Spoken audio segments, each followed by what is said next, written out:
So the first question is, how do I manage my classroom? One of Teacher Irene's way of managing her classroom is having a clear, age-appropriate rules for her classroom. Teacher Irene also added that by establishing routinary procedures will also build a sense of order for the students just by simply obeying or following a simple rule inside the classroom. The first thing to do is to get to know your students and build positive relationships by showing interest in their backgrounds, interests, and experiences. Also, use culturally relevant content and incorporate diverse perspectives and voices in your curriculum. Include materials and examples that represents various cultures' background and experiences. By implementing these strategies, I can create a more inclusive and relevant learning environment, ensuring that all of my students have the opportunity to succeed and engage with the curriculum. How do I engage my students in all learning activities? Sir Barbosa said that in order to engage his students in all learning activities, he should identify first the weaknesses of his students, and by motivating them, guiding them, and by giving support to his students to loosen those weaknesses. He also added that by giving a group work activities is one of his strategies to engage his students in all learning activities. The classroom was structured traditionally.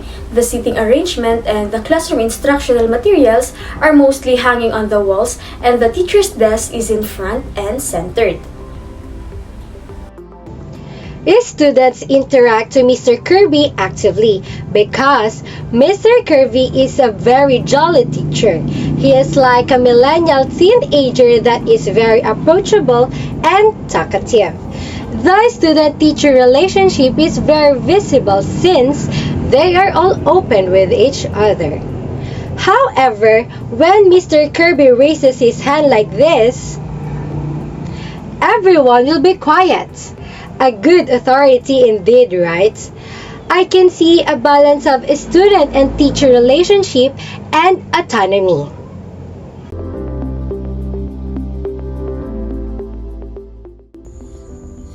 So the following are the rules and regulations that will make the learners' learning environment safe and conducive. Number 1. Respect. Treat member of the class with respect and kindness. Number 2. Punctuality. Be on time for class. Arriving late shows lack of respect for others. Number 3. Raise your hand. Raise your hand to ask question or contribute to the discussion. Number 4. Anti-bullying. Harassment or discrimination or any form of bully will not be tolerated. Number 5. Classroom cleanliness. Keep the classroom clean and tidy. Leave the classroom as you found it. Number 6. Respect for resources. Treat classroom materials, textbook, and technology with care. Number 7. Homework and deadlines. Meet all deadlines for the assignment and homework.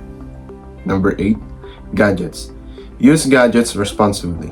Turn off or silence cell phone during class and use them only for educational purposes when allowed.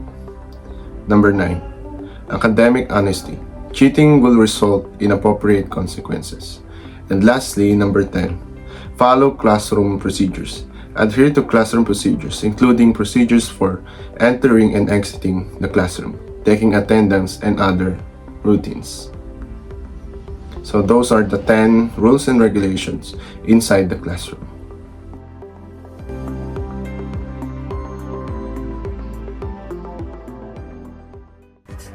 As a would-be teacher, I will be the facilitator of the classroom.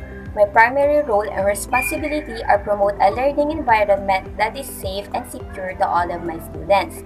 Further, as a teacher, I should always consider my learners' intellectual and emotional capacity because in order to achieve a conducive learning environment is to be free from both physical intimidation and psychological discomfort. Since acquiring new skills, it offers students the flexibility of engagement and activeness. Hence, it reflects the effectiveness of the teaching and the learning process.